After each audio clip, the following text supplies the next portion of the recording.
Welcome back to the Young Adults Real Talk Forum, a place where great minds meet to talk about real issues in today's Christian society. We start this show in the name of the Father, the Son, and the Holy Spirit. Amen. I'm Amen. so glad to see you back with us again. I'm one of your hosts, Patty, and today we have a fantastic show lined up for you. We are still looking into two worlds at war, but this time we're taking it a lot deeper. Over to you, Justina. I am truly excited to be here today. Happy Valentine's Day to all our panelists. This is Justina, and I'm excited to be coming to your home today. Like our Patty said, we are still on our book, Two Worlds at War. But today's topic is seeking to be understood, two worlds perspective. And we have panelists all the way coming from different countries. So I'm very excited. Don't go anywhere, stick with us. We're about to dig deep into our topic. That's right. Thank you so much, Justina. I'm super excited, guys. Like she said, our panelists are all over the world today. And to you great minds watching at home, remember that you are equally a part of this show. So we want to hear from you. So as we're going through our discussion and going through the questions, if you have any contributions or any questions, please do chat it in to 704-607-4706 on WhatsApp. Now, Justina, before we get started, especially since it's Valentine's Day, I'm super excited about the icebreaker today, guys. We got to get our brains moving and going. So it's time for our daily icebreaker. So before we do our icebreaker, I am so honored today to introduce our guests, our panelists with us today, the great minds on the show today. We have some returning veterans coming back, and then we have some coming all the way from across the sea. So let's get started. I'm going to start from the U.S., not because I'm in the U.S., but just because. We're going to introduce our lovely sister Efia with us today. Welcome back. Super excited to see your beautiful face this morning. And then, of course, we have our handsome Mr. Saki with us today. Thank you so much for coming back.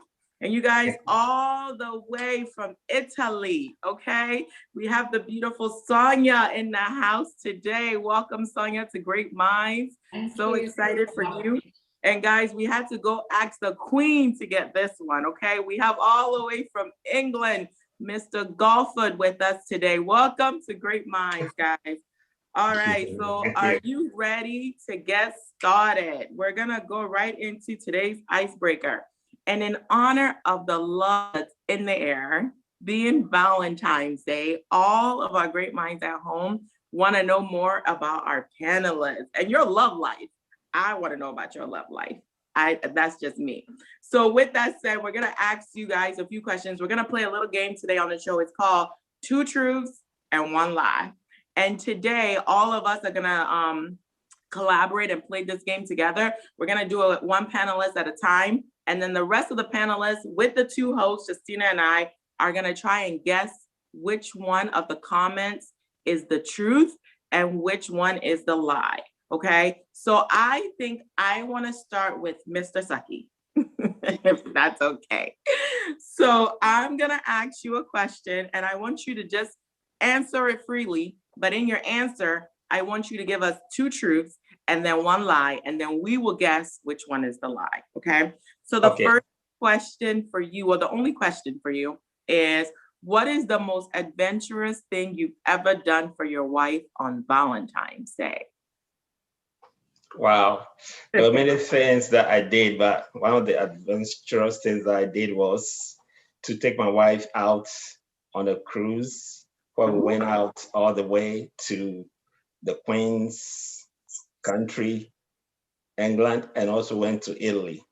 You know, so it was kind of nice, the two of us. We left the kids behind, hanging around, you know, friends and all that. So that was great. Nice. Okay. All right, guys, who wants to take a stab at it? They took a trip to England and Italy on a cruise ship. Which one is a lie, babes? Is it the cruise ship? Did they fly?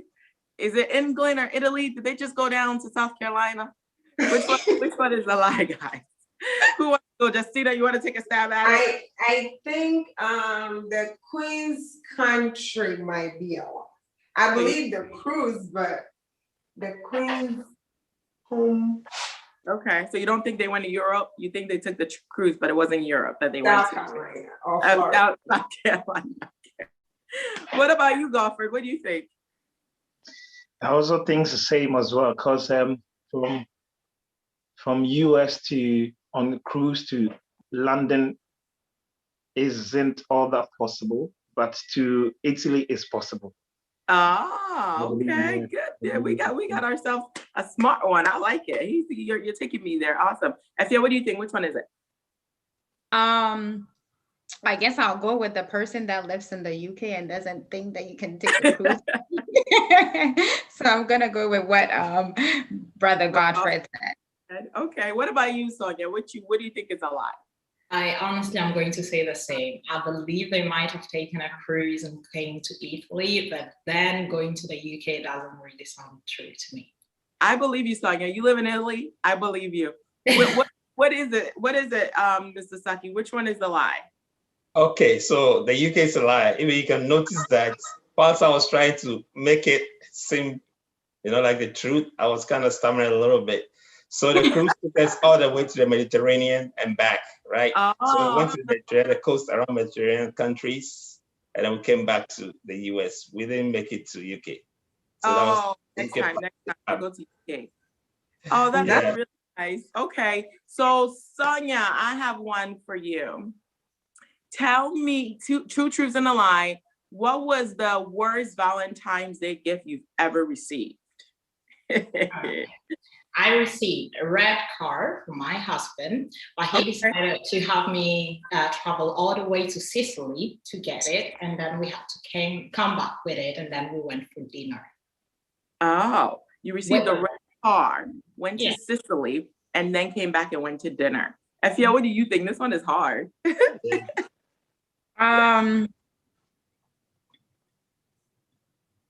I think that having heard, I think the red car. The red car? Okay. Right? She called the color red out. So I was thinking about the same thing. What about you, Gofford? What do you think? Which one is a lie? Okay, so I think the red car is right. And then the dinner is also right. But I don't think they will go get the car at Italy. Yeah. Okay. What about you, Mr. Saki? Which one is the lie? Yeah, I think I'll go with Godfrey because it's possible to get a red car, right? And then the dinner, men want to eat, so we like dinner. So that's also true. Going all the way to Sicily to pick the car, that's a little bit, suspect. So yeah, that's what I would say. Sonia, what is it? Tell us the truth. Okay, so the red car is true. I did got a red car. I went for dinner, but that's true. I didn't go all the way to Sicily to get it. There you go. Okay. Efia, what about you? Your question is, what is the most romantic thing that your husband has ever done for Valentine's Day? Romance. I think, let's see, going out to a nice dinner. And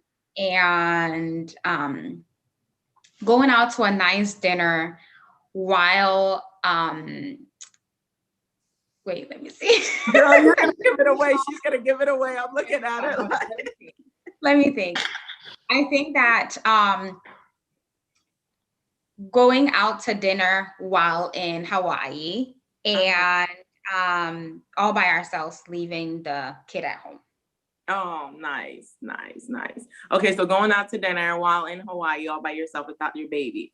Guys, what do you guys think? Alfred, what do you think? Well, dinner in Hawaii, probably the Hawaii is going to be, something I would doubt a little bit. But for the dinner and then the kids being left at home, I doubt that. So now I'm taking the dinner and then the kid left at home, but not to Hawaii. Ah, good. Okay. Sonia, what about you? What do you think?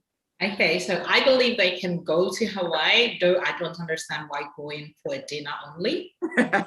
And most of all, I don't understand how you can leave your son behind traveling all the way to Hawaii to go to a dinner. So yeah, I believe the Hawaii, but not the dinner and the sun.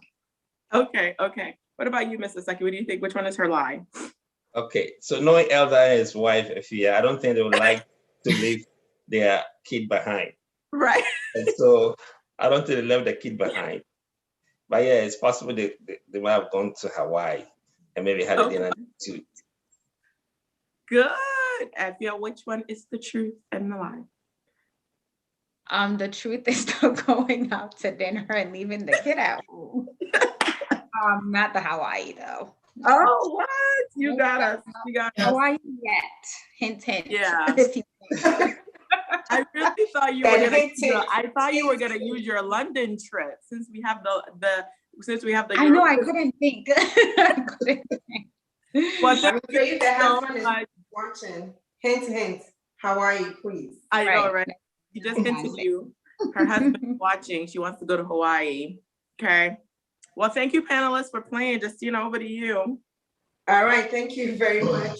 And it looks like a lot of us are giving hints to our husbands and wives. So if you are watching, please make sure all the hints is being taken into consideration. Please, the dinners, the Hawaii, the vacation. Hint, hint, my husband, please. And then you are watching somewhere. All right. The following conversation is not tied to any specific church, but our focus on the Christian society community as a whole. So at this point, we are going to go to a short commercial break. And when we come back, we are really going to dive into our topic. Don't go anywhere. Stick with us. We'll be right back.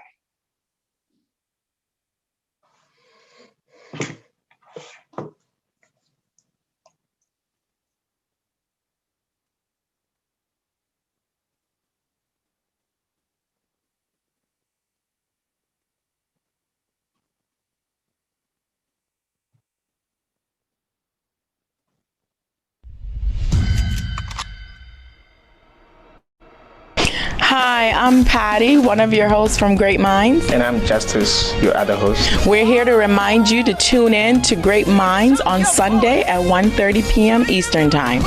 Come, let's reason together. See ya. Hello, everyone. My name is Harriet. I'm one of the panelists from the show Great Minds, and I'm coming to remind you to tune in on Sundays at 1:30 p.m. Eastern Time. See you there. Hi, everyone. My name is Obed, and I'm one of the panelists for Great Minds. I'm just here to remind you all to tune in on Sunday at 1:30. I can't wait to see y'all. Hi, everyone. My name is Ford. I'm one of the panelists for Great Minds, and I hope to see you on Sunday at 1:30 p.m. even as we have an engaging conversation. God bless you. See you there. Hi, this is Edwin. I had the privilege of being one of the panelists. Join us on Sunday for Great Minds. Don't miss out at 1:30 p.m. Great Minds. Great Minds. Great Minds. Great Minds. All right. Thank you. So we are going to dive into the questions, and I'll start with Mr. Saki, if you don't mind, Mr. Saki. First question to you is, why do some African immigrant parents think they are right all the time? Meanwhile, they know they are wrong in some cases. Why is it difficult for them to admit their wrongdoing and mistakes? I really want to know this. Why? Well, that's a good question. I would like to start from the bottom part, right? So you said that why is it difficult for them to admit their wrongdoings and mistakes? Okay, so thinking about it, right? It's not that it's difficult for we parents to admit our wrongdoings and mistakes, but we accept it as part of the training or part of the upbringing we give to our kids, right? So there might be some measures that you take that you know that they are wrong to some extent, not too bad, but they are wrong to some extent, right? But you want to use that as a way of, bringing the kid up. For instance, you can tell the kid when they come from school, I want you to finish all your homework before you have dinner, and in that way, you know that, well, maybe the kid needs to eat by a certain time, but you still want him or her to finish his dinner finishing the homework before having dinner. So they will stay focused on doing the work, right? And at times, you won't just jump into that for the first time, but maybe out of issues where they are late to turn in their work, or they play instead of doing the work. They just come up with that, to straighten the kid up a little bit. So that is the bottom part. Now going back to the first part of the question, why do African parents think they are all the time? I mean, why do they think that they are right all the time, right? Whilst they are wrong. So as a parent, first of all, it comes with the training that maybe you also had when you were a child or from back home. So if I remember very well from back home Africa, they always tell me, obey before complain. So your dad says something, you got to actually do it before you even try to talk back. Talking back wasn't something that even we know. You can't talk back, you have to just do it. So that has been inculcated in you, and you bring it here and you try to apply it.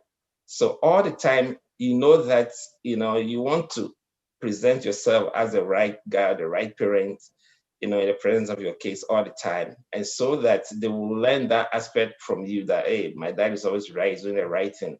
And so there might be certain things along the line that you might think is wrong, the kid might consider it wrong, but you want to stand your ground and use that as, a means of bringing up a child.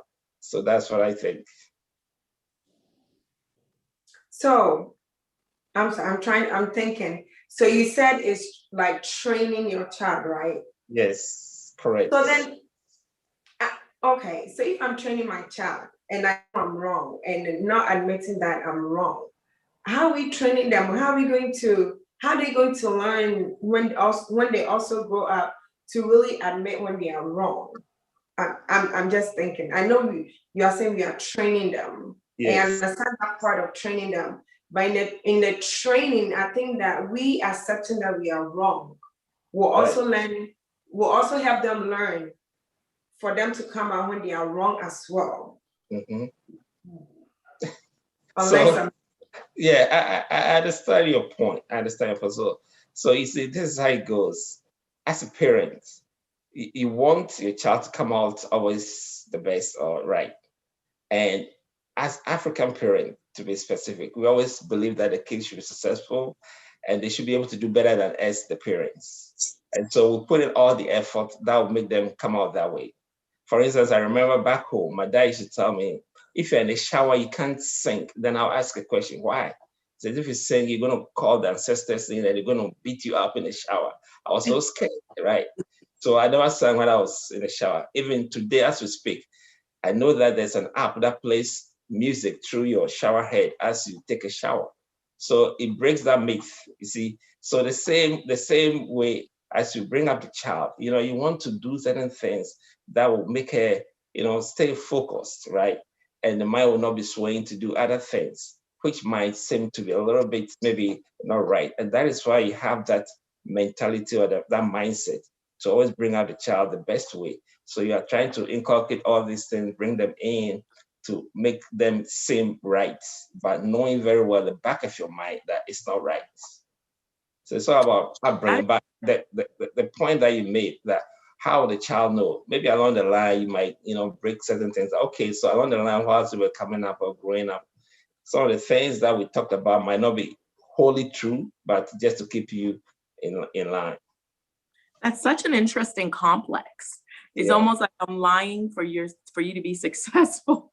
But my thing is, what about showing that human aspect of us where I am wrong? Maybe my child pointed something out and then I admit and put my pride down and say, you know what, Justina, I was wrong. I interpreted that situation wrong.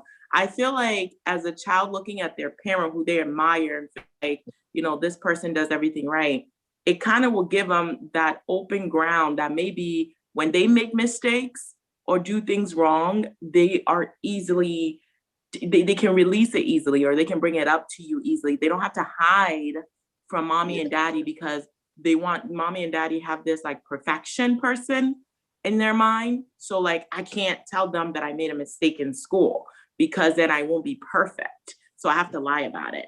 Do you think that the way we're doing, like if we continue down that path, won't we be raising kids who won't be 100% honest with us? Well, that could be true, but you also have to assess the situation.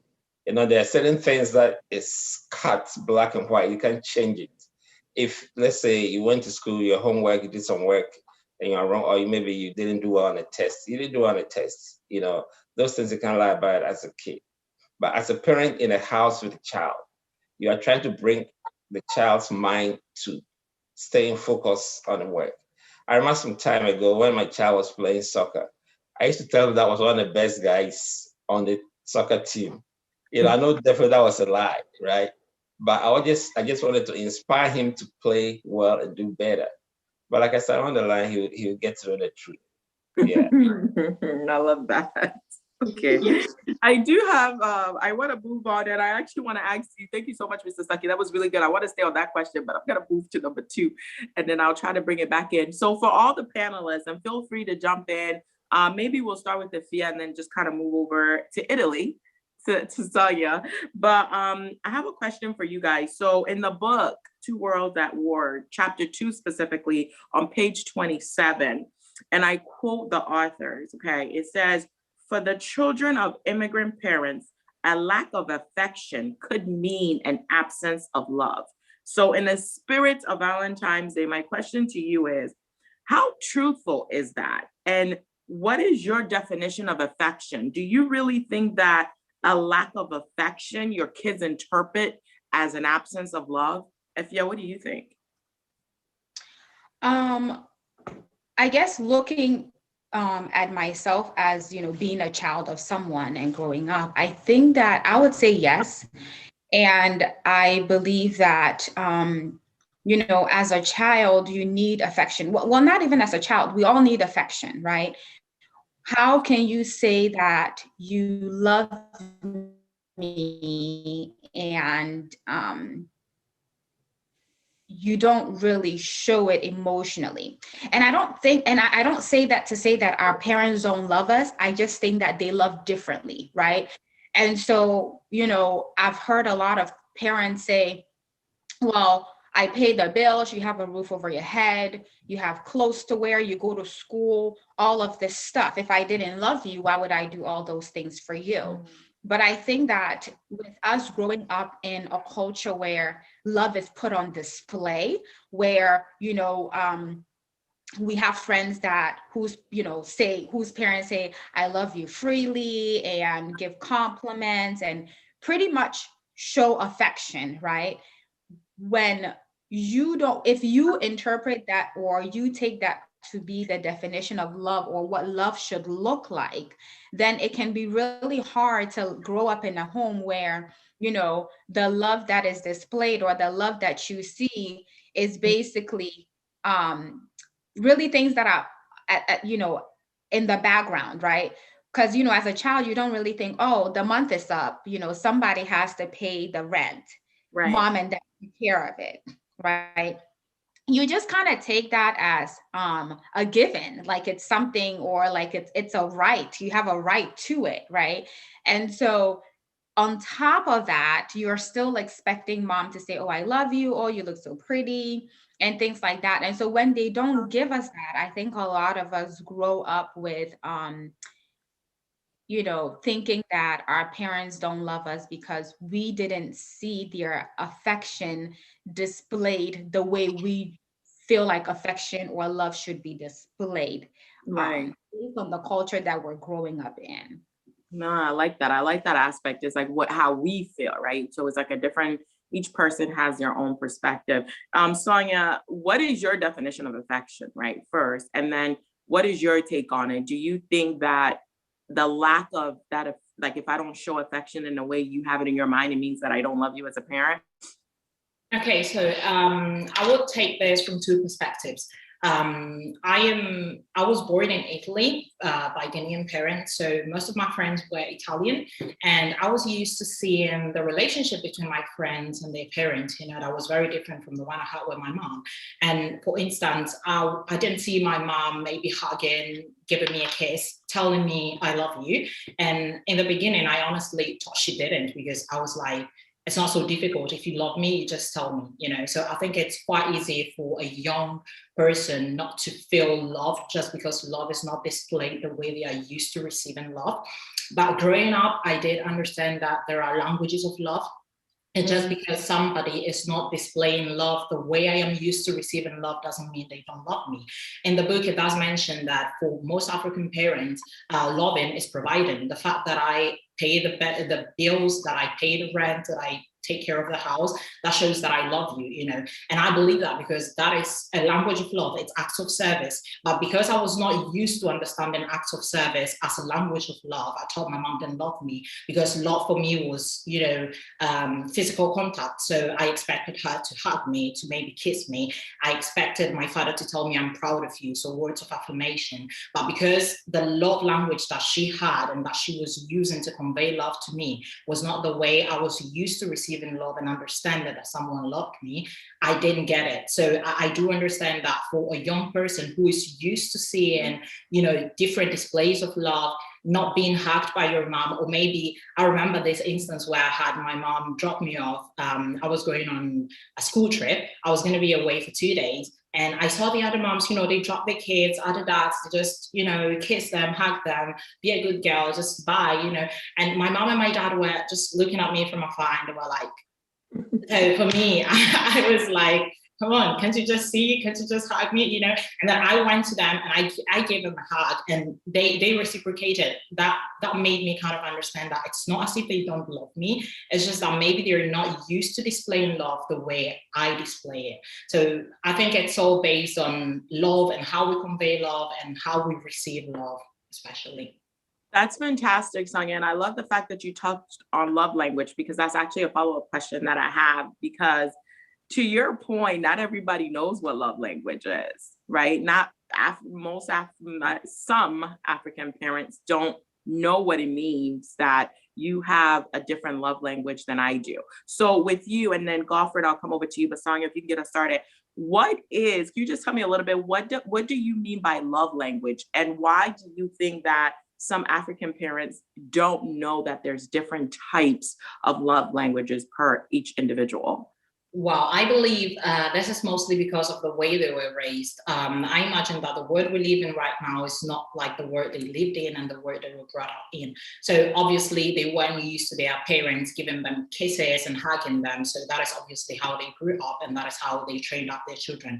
And maybe because they didn't live in a world that gave them the chance to see something different from what they were used to, they never got to understand that there was a different love language. Let's say I'm lucky enough to be though born and raised by Ghanaians, but I'm living in Italy, so I have the chance to see things that are different from the way my mom and house. So I believe this is the reason why maybe they just didn't get the chance to experience the things that we're experiencing today. And that's why I think it's normal. Like you cannot do something if you don't know it exists, mostly. So yeah.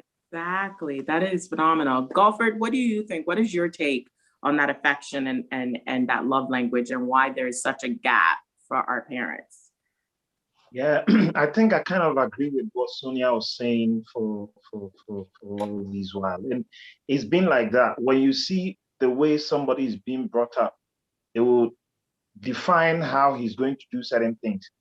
So now our parents were brought up in a different way. They in the mornings, some of them, especially the women, some of them even didn't have the opportunity to even go to school. They had the opportunities only to go to farms with their parents. So anytime they get up in the morning, it's like, Akusia, get this ready. And then make sure you get your basket and stuff in it. We're going to the farm. Or probably get these things and take it to the market to go and sell. So this is how they were brought up. So now, when we have come abroad and we've seen all these things happening, that the way parents are relating to their children and having all these touchy feelings with them, giving them compliments even when they know what they have done is wrong or something, just to make them smile at them or make them happy, it looks a bit different for us. And so the parents don't get it. It feels like, oh, well, I didn't get this thing, so how will I be able to give this thing to the child who is growing up in my care? You understand me? These are some of the things I didn't get. My parents, my grandmother didn't do this to me. They didn't give me this affirmation of love, this touchy feelings, these quality time, like mother and daughter time, mother and father time, these children and father time. They didn't get all these opportunities. So now when we come here and we see, just as Sister Sonia said, when we see our friends, the whites and all these people doing the same thing to their children or doing different things to their children that we are not receiving, we might be thinking that what's going on? Is it that they love their children more than our parents love us?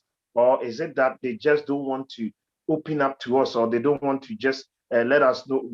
Some even go to the extent of thinking that they are not even their biological children because they are not showing them love. You understand me? So I believe that, yeah, it's because of the environment where we grew up, where we've come to be. This is giving us the differences that we are seeing now. Because if we were still living in Ghana, we wouldn't have had anything to compare with. We would have, had the standards of the Ghanaian way of treating children and how to raise our children. And that is how we're going to, raise that standard. We're going to do it. We're going to compare it to nothing. It's just going to be the way we all are going to relate. But because we've come abroad and we've seen all these ones, this is where we begin to differentiate within them. We begin to see certain things that we're not getting, certain love, that affections that we're not getting from our parents, certain times that we're not getting from our parents, the conversations that people have with their children and we are not getting with them. And then we begin to, start thinking about it, start putting them into, our minds that, listen, these people don't love us. This is going on. We don't like what's going on. I'm not happy because my parents are not showing me love. It's because we've got something to compare with. But if we were to be in Ghana, we wouldn't have anything to compare with. So I believe, the affection is there, yeah. Yeah, and I know you want to add something. Yeah, go ahead. I was gonna say that, in as much as I feel like, when it comes to these conversations between, you know, our parents' generation and our generation, that, we tend to take the stance of, explaining their point of view and how they were brought up and things like that. But if I may, just, as a word of maybe like advice or suggestion, say that, like we've all rightfully said, Sister Sonia and Brother Godfrey went into more details about it in terms of, they were not brought up that way. But in as much as they've made the decision to, start families in different countries, and, in as much as they traveled from Ghana or, Liberia, Sierra Leone, wherever they're coming from, to seek greener pastures, I think that it's important that when they find things that are better than maybe the culture that they grew up in as much as they advise us to not pick up the bad or the bad characters of the cultures we live in, that they in the same way do a better job at adopting the good things, right? In as much as they're providing and, paying the bills and things like that, it doesn't cost much to show affection. And I think that in as much as we're talking about love languages, that the most important thing about showing affection and is that you show affection in the way the person likes to receive it. You don't show someone affection the way you like to receive affection. So if I interpret affection, or if I receive love, if I am all about words of affirmation or acts of service, even though you might have a different love language, when it comes to your interaction with me, you should show me love in the way that I like to receive it. And so, I would caution parents to, they've, it seems like they adapt to everything else, but, the core things that are important to the family. I mean, you adapt to how you're supposed to act at work. You adapt to everything else. The family is important. So if your kids interpret love to be words of affirmation and displaying, by hugging them and kissing them and things like that, and it doesn't cost anything. I mean, it's not like the rent, that is actually free. That is really important that they incorporate that into how they show love to us. So that's Yeah. what I would. But Justina, to her point, before she gets, I feel like we're saying the parents, right? But what about the young adults? What about the youth? Because to your point, Afia, it's important that you show me love based on my love language. But as the parent, my love language is to provide for you. Like, Sonia said, my love language is to go to work. And Justina, I see you're coming for me. But my love language is to provide for you. My love language is to do so. Why can't you, the youth, the young adults, also be understanding? Why must it be that I have to, why do I have to be the only one to conform? Why can't you conform? Why can't you change your mind, Justina? What do you think? Thank you, Sister Afia. So this is what I think, and I think Afia said it all. Our parents decided to come here, right? We are not in Ghana anymore. And I'm not saying just because we are in America or whatever country we are in outside our country or our original country, we need to take everything. But as long as we've decided to take the good ones out of the country that we are in, we need to embrace that too. We need to, you go to work, you get there on time. There are some things you've taken in this country or whatever country you're in to you is good. Why don't we show that love? Back home in Ghana, our love language, I believe, was acts of service. I think that's what, me personally, I think that's what we do. Showing you, I'm there, I'll cook for you, I'll clean your clothes. To me, that's how it is. But here in America or Italy or UK, among the young ones, it's different. We see, I love you. I want to hear you say, I love you. I want to hear you hug me. I appreciate you on all that. So to your point, I think to being a parent, of course, I've been here for that long. Back home was different. We are in America, okay? We are in UK, we are in Italy. We also need to embrace that kind of culture, okay? That's our love language. That's what the kids know. That's what they've grown up to see. To your point, to your other question that you were saying, why don't the youth or the young ones also show?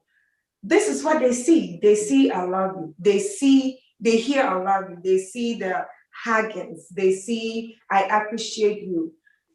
Like Afia said, to us, being the young ones, you paying the rent, to us is your job. I'm sorry. The parents paying the rent and giving us food, in our mind, it is your job. But we want to see that love. We want to see the, you being there physically, coming to our games and all that. So I think it goes both ways. It's cultural, but you've crossed the sea. You've come here embracing the good things in this land. I think we also need to embrace that that love language, that affection. We need to show it more, because that's what the kids that's what they've grown up seeing all their life. You know what, Justina, let me pull Mr. Saki in, because the way I'm hearing you guys talking, I hear 80, I hear like 80-20. I don't hear 50-50. It sounds like you're saying we crossed the sea, we had a culture back at home in Ghana, and now we've come here, we need to embrace, and I completely support that. But that embracement, not you're describing, it sounds like 80% of embracement of African culture and 20% of my culture from back at home. So my thing is, if we're saying, because it can't be that the whole continent of Africa is one love language, right?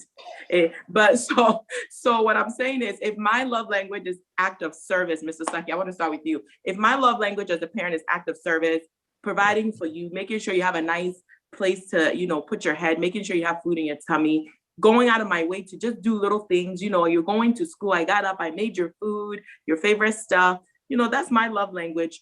But then because I'm not embracing everything of this culture, I don't love you. I feel like, how can I show you that I'm embracing some, but I want to also instill more of my culture in you as a child? I want you to be more of a, I want you to be more of where I come from, where we come from. So that's the piece that I want to do more. And then I want to do maybe a little bit of the American or the European or the overseas culture. But what's wrong with that? Why can't you see it from my perspective? Mr. Saki, what do you think? Thank you for taking my opinion. So, coming from Africa, it's not that we don't love or we don't know what love is. if you remember, almost about 90% of all our songs, you hear Odo, Odonti, and all that. Go ask Nampedu, go ask Daddy Lumba. You hear that song Odonti all the time. I remember one time my friend asked me, "What's the meaning of Odo?" That I have to break it down to them. He says, "Every time I hear your song, it's all about Odo, Odo." I say, "Yeah, we do love. African parents do love. We know what love is. Our love is more like that agape love. The love that we see here is more like the filial. They want to show it, but we do it into detail. I know most African parents will say a prayer for their kids before they go to bed. And I know some will even go to their rooms to say prayer for them. All that shows love. I don't know whether you guys are aware, but what besides any African parent whose child has been maybe beaten by somebody, we will rush there and make sure that we defend our child, So the love is there, just that's what we see here now is that kind of, where you show physically and all that. So you might think we don't do it, we have it. And so, yes, we can adapt a little bit of it here and add on top of what we know and what we used to do or what we do all the time to what we have. So yes, we do know that there's love, and we do have the African love, which is more intimate. We show it daily, So that's my point. So Mr. Saki, then I do have a question, follow-up question. So I believe that it's all communication. So the parents say, okay, so the parents you did talk about that agape love. I think it's all communication. I do believe that it would be best for parents and children to sit down and explain to their kids that, hey, I do love you, but this is how I show my love, right? Yes. Because like we're saying, yeah, the young ones, we just want to show, we just want to hear it. That's our love language. That's what we understand it. We do understand it. And our parents do understand it from showing the love, feeding you, praying for you. We might not get it. So I do believe that it would be a good idea for both the parents and children to really sit down and talk about it, so that everybody knows what love language they are talking about or they are speaking about. Because if I tell you, okay, mommy, I want the kisses, I want the hugs, that's my love language. And then when I approach you as a daughter to a mother or a father, and I kiss you and I hug you, that's my love language to you too. And the parents' love language to us is providing and praying for us. So I do believe that would be a good idea for both parties to come together and talk about it. So all of us would be on the same level, instead of the young ones thinking, well, my parents don't love me because they don't tell me, excuse me, because they don't tell me I love you. I don't hear that I love you. I don't see the kisses and the hugs. But if we come together and sit down and talk about it, I think all of us will be on the same page. So Justine, do you want I love you for dinner, or you want some food? Well, there you go. Can I just say this? You want both. Can I just say this? Go ahead. So you said that, why can't the kids see it from the parents' perspective, and why you're hearing 80-20, right? That we want our parents to adapt and we want our parents to do what we want. I actually do think that we do a good job in showing them love, right? Okay, so we said that their love language is acts of service, and that's why they cook for us, they pay the bills and things like that. I don't know of many African or Ghanaian children that once they come of age and are able to do chores around the home, don't reciprocate that act of service to their parents. We're washing dishes, we're cleaning the house, we're taking care of our younger siblings so that, mom can have some free time and go, work or do whatever it is she needs to do. We are, once you grow up, we're not a culture that lets other people take care of our parents. We're taking care of our parents. So we do that, right? So if we are able to say, okay, our love language is the kissing and hugging and all of that, and we suppress it all throughout living with our parents, once we come of age, we're reciprocating, the way they understand love by helping around the house and taking care of them. Is it so much to ask that maybe they learn a little bit in saying, oh, thank you, honey, for washing the dishes. Oh, you did so great in school today. but they don't. And then we excuse that, my parents would say, or my dad would say, well, it's your job. It's your job to go to school and make good grades. Right. But when I flip it and say, well, you're the parent, it's your job to pay the bills. Why is that a problem then? Right? That's what I'm saying. That's what I want us to think about. So if you think that as a child, it's my job to go to school and make good grades. Understood. I take that. Yeah, it's my job. You're paying the bills. You're taking me through school. The best thing I can do is to, put that money you're spending to good use by making good grades. But if I can do that, and if I can understand where you're coming from and do the things you want, why can't you give me a little bit? So I actually think that we're on the short end of the stick, personally. Really? I do. I think that we're on the short end of the stick in terms of, our parents being able to reciprocate and adapt, because we are doing all those things. I mean, I don't know if any of you disagree with me, but, I grew up, we had dishwashers and nobody even knew how to turn that thing on because you wash dishes by hand. Like, you've been a dishwasher your whole life. So it's like, okay, I'm washing dishes. I can cook now, I'm cooking. I can clean, I'm cleaning. I'm taking care of the younger siblings, pretty much reciprocating everything that you've done for me so far. I mean, of course, we can never pay our parents back, but we're showing love to you in the way you understand love and the way you receive love. So saying, oh my God, thank you so much. You help around the house so much. You make my job a little easier. I don't think it costs that much to be able to adapt in that way. Okay. You know what, Sonia, I want to hear, because I'm not going to challenge your perspective. I love that. I do agree. But my thing is, are you saying that, you wake up early in the morning, I didn't have to tell you to do anything. You willingly came down and did it. Sonia, what do you think? Because the way I'm seeing it, if I have to ask you to clean, I have to ask you, I wash the dishes. You go sweep the floor. I am the one asking you, how is that showing me any type of affection? Sonia, let me hear what's going on in Italy. Maybe it's different in Italy. Okay, so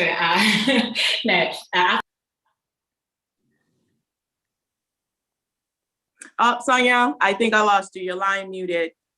But I want to hear from you. Your line has muted. If you want to unmute for me. See, I think that the waves are trying to keep you from telling me the truth, but it's okay. We will do it again. Can you hear me now? Yes. Oh, okay. Sorry, I don't know what happened. Okay, so I was saying, I think I do understand what Effie is trying to say, but the main thing is, do we ask this of our parents? Because what you're saying right now is like, in my house, for instance, I remember my mom, sometimes on Saturday, she would be shouting at me, Effia, can you please do this? Yes, I'm coming, I'm doing it, Mom, I'm coming. So she is actually asking me for it. So from my point of view, honestly, if I have to be 100% honest, I was not doing it to show love to my mom. I was doing it because my mom asked me to do it. If I could choose, I would have showed my mom love in other ways.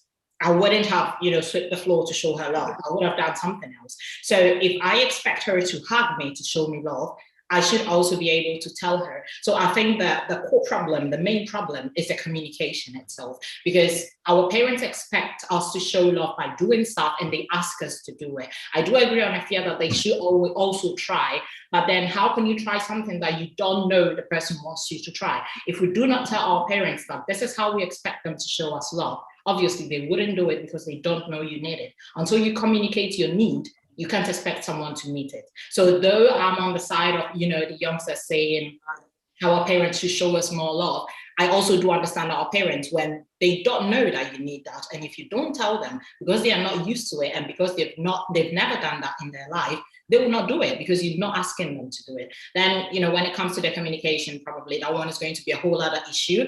But at least when you ask for it, then you can complain that they're not doing it. But if you don't ask for it, you can assume that they do not know. So that's the thing. Yeah. Mrs. Saki, what do you think? Yeah, so on this note, I agree with Sonia 100%. Most of us, like I said, our way of loving is different. Our love language is different, So yes, we're going to try and learn a little bit, but don't forget we are old. So learning new tricks is a little bit hard. But yes, we're going to try and adopt a little bit of the style here in the US or in abroad and apply it at our homes. So give us some break, kids. Thank you. You know what, Effia, because I know you so well, I know that you're probably one of the only, not the only, some the only kids who probably take joy in helping and cleaning around the house, because that's just her nature. She loves to do those things. But I get where you're coming from, because to your point, I know my mom wants the food cooked. I know my mom wants clean dishes. So to show her that I love her, or to show that I care and I appreciate all the hard work, I'm doing it willingly. But I think for me, it's hard for me to process the 80% of the people probably that don't do it willingly and interpret that as love, right? So I think that's where my struggle is. But Justina, what do you think? Over to you. Yeah, I think Mr. Saki summed it all up. Let's give them a break. and then try and find time to talk about it. Communication, like Sonia said, I think that we need to communicate, and in doing so, we'll be able to understand each other. I want us to get to this question. And I'm reading from the book, chapter 2, page 21. And it says that the authors mention countries like China. Well, this question is for Mr. Saki, and then Sonia and Godfred, if you guys can also chip in. So in the book, chapter 2, page 21, the authors mention countries like China, Mexico, India, and Vietnam, who had been able to maintain their indigenous culture while permeating through the Western cultural system. They have even been able to successfully carve niches which have helped to safeguard their culture and language. So the question is, why is it difficult for African immigrants to create a community like that nations mentioned to help each other? If the Asians, if the Hispanics has been able to come up together to create like communities to help each other, why is it so difficult? Why can't we see these kind of things in the African community, Mr. Saki? Okay, so I'll attempt the question this way. So number one, the whole thing is about poverty. You see, Africans in general are poor. So most of us came to the US to try make money, to some extent. And as soon as we make some money, we're going to get all the requests coming from back home. I want this, I want that, I want that. So we are trying to satisfy those requests back home. But then also we have a family here that we need to satisfy. So it all goes to the point where you're saying we don't show love, right? So most of the time we're hustling ourselves, doing work, taking money back home, right? Forgetting about the fact that we have to really establish ourselves here. So that has been happening. But comparing to the Asian, immigrants or the Hispanics, right? They have been coming here for years. So they've gone through all that milling, and now they know that they have to establish something here. And that is why we have the Chinese restaurants, we have the Chinatown and all those things coming up. So we Africans, I think we are now about realizing that we need to also come together and do something for ourselves. So we're in the process of doing it. That is why we have the churches springing up all over the places and all that. We have the African Association. So it's coming up very, very soon. You're going to hear, Ghana Town, you're going to hear Nigeria Town. I bet you're going to hear all those things. Even to my surprise, I heard that there's a couple Africans in the current administration in the US. So with that, when we build the foundation, we're going to be able to lay all those things on top. But yes, we are really behind when it comes to adopting or permeating and trying to influence the culture as we see here. And it will take some time to get to that point. Yes. Sonia, go ahead, Craig. No, I was gonna ask just a question to Sonia, actually, because why is it different in Italy? Is it different overseas? Why is it that, when you see the other cultures, some of them can even live in a house with like 20 people and come together, as a family, come together as a community to put up stores, to do all these things and live in harmony. But almost, you see, some of our people, that, so-and-so just moved down the street. I need to even move from here. There's too many Ghanaians in there.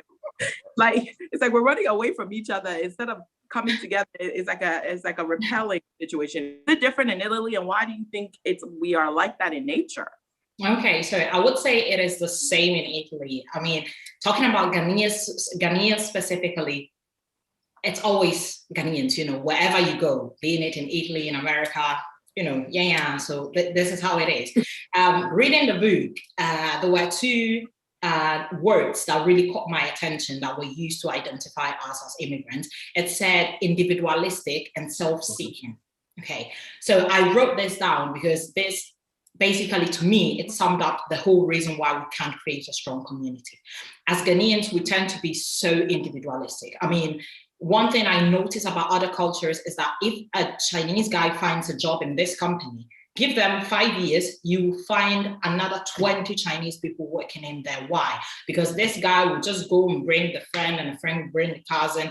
Meanwhile, me, Sonia, as a Ghanaian, if I go into this place and, they pay me good salary, I'm living my best life, and they'll tell me, bring someone. My first thought would be, me taking Mrs. Stefia. No, true. This is the thing. This is our first thought. This is the way we reason. So I am not going to take Mrs. Stefia, and then they'll maybe say, oh, why don't you bring Justina? Oh, Justina, I don't even know her. This is the way we reason. We are always seeking for ourselves for, let's say, immediate family. So husband, wives, and maybe children, but we don't go further than that. So it is difficult for us to really help one another. And I always do have this feeling that whenever Ghanaians help each other, they do it just because, maybe, I sell clothes and you sell banku. So I'm buying your banku just because I know that one day you come to buy my clothes. It is not really me doing something willingly just because I want to help you. So this self-seeking nature that we have, I think, is what prevents us from having a real,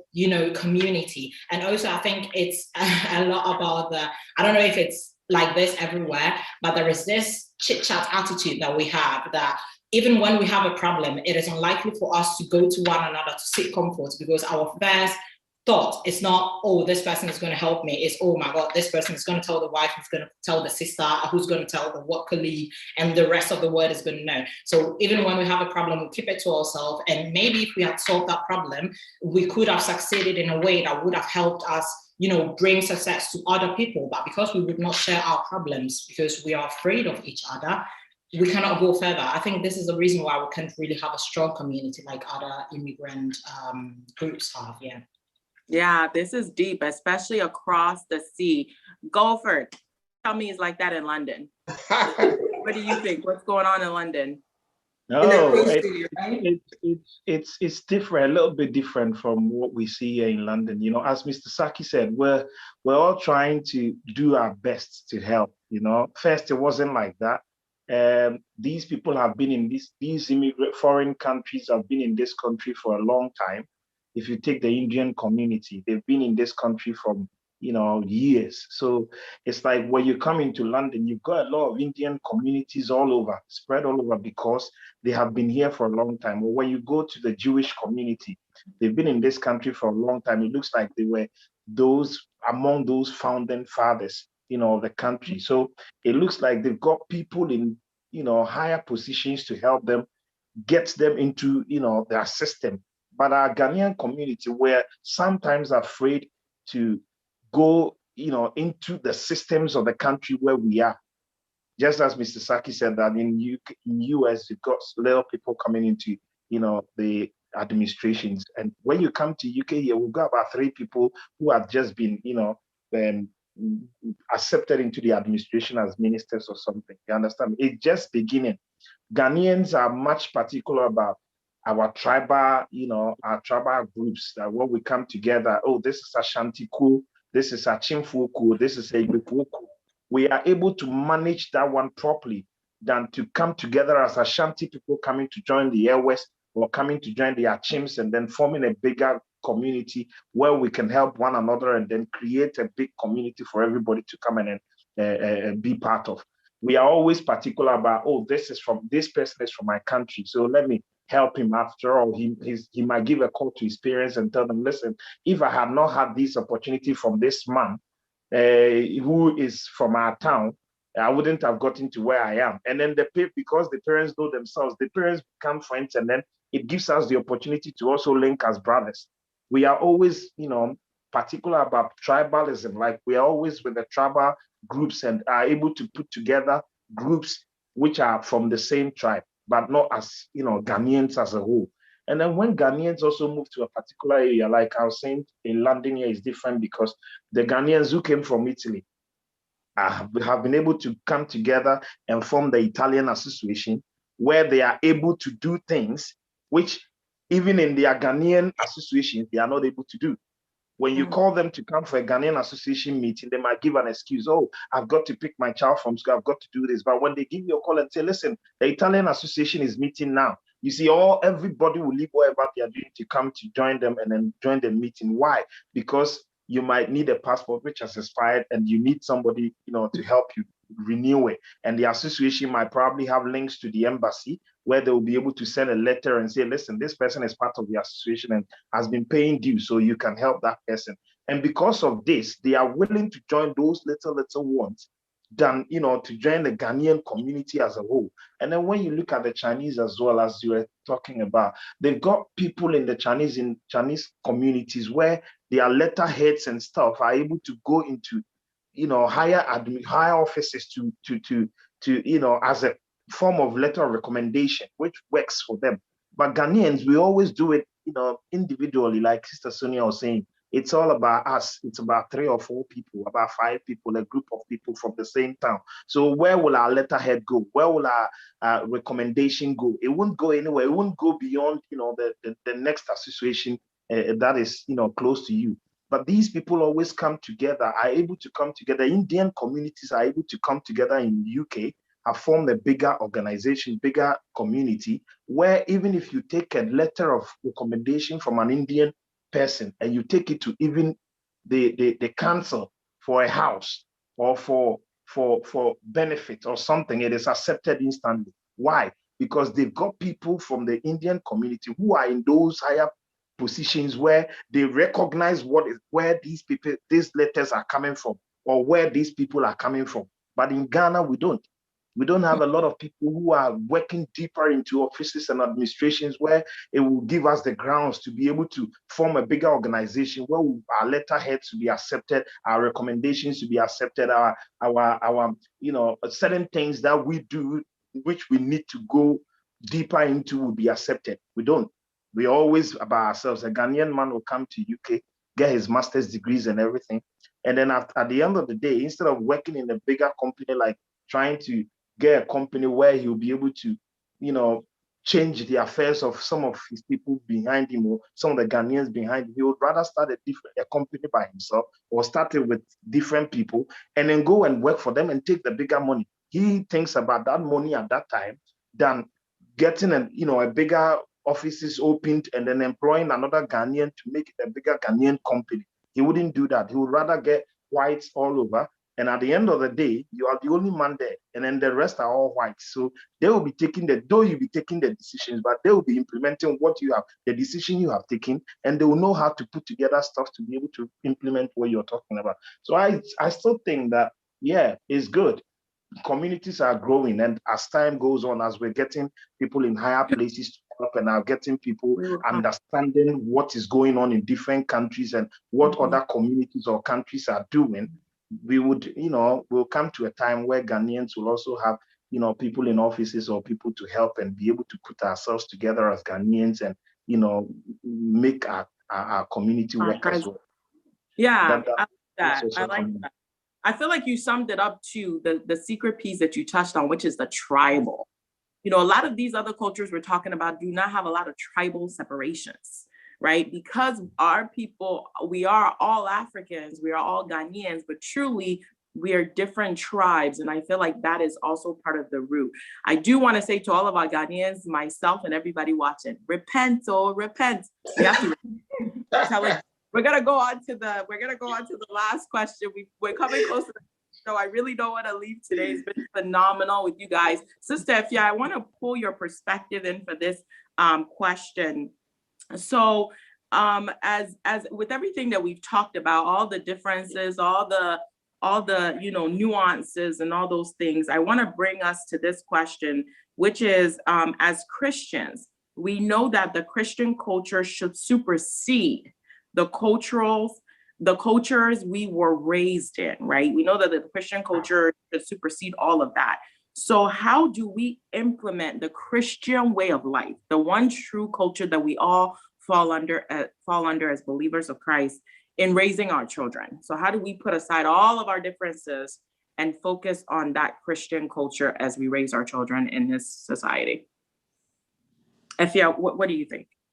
I think that we should be more, so I feel like our communities are very much religious, right? But we don't necessarily live what that religion preaches. And by that, I mean, you know, we're constantly going to this prayer service and this fasting and prayer and this thing. But then when you look deep down, I feel like we don't let the word change us, right? We do a lot of things for appearance, but then deep down, we're not changing. So I think that the first step would be, you know, accepting and being open to, you know, recognizing that we've been doing it all wrong, that maybe our church going and saying that we're Christian is just word of mouth and not really action, that we're not really putting the word in action.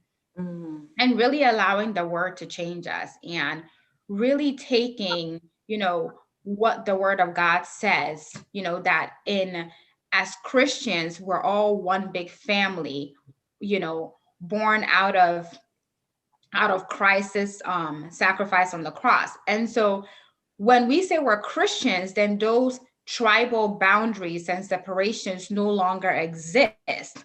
So if we're really Christians, then those things should not be holding us back, and those things should not matter. So, you know, absolutely right. You know, at the end of the day, you know, whether it's our parents' generation or our generation, what should matter is, what does the word of God say, and how do we apply that as Christians? If you're a Christian, how does that apply to this situation? Regardless of how I feel like it should be done, regardless of how Sonia feels like it should be done, what does the word of God say about it? And then letting that, you know, letting that be a bigger, take precedence over our feelings or our point of view and things like that. So I think that would be, you know, the way forward if we're saying we're Christians. That's good. I mean, yeah, because at the end of the day, we are Christians, right? And we are living a Christ-like, not like no Ghanaian, Ashanti, Fanti, or whatever. We are living a Christ-like, and that's how we're supposed to live. So thank you very much, Sister Finn. Thank you very much to all our panelists. It's time for us to go, and I am so sorry. Yeah. I don't want us to end. I don't want us to end, but we have to. Thank you all. Sister Sonia, thank you for joining us all the way from Italiano. And Mr. Godfrey, Mr. Pell, from the Queensland, thank you very much. Our Sister Fia, thank you. Mr. Saki, thank you very much. And our Great Miners at home, thank you for joining us today. But before we end, we always have a nugget for our Great Miners at home and our panelists. This week, the nugget, excuse me, nugget is being open to know and understand from others' perspective and communicate. We need to communicate. We need to have an open mind, and especially from the youth and our parents. And also, most importantly, like we said, we need to incorporate affection in our daily life. We need to show love, whether knowing each other's love language. We need to show it. We need to love each other deeply. So thank you very much. I just want to say thank you to everybody here. Please join us next time on Great Minds. And as always, come join us, reason together. Thank you. Thank you.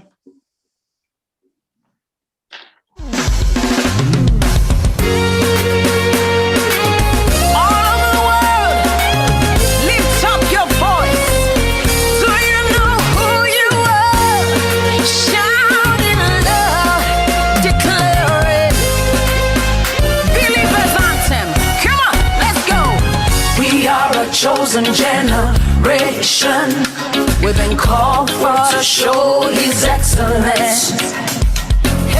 all I require for life, God has given me, and I know who I am.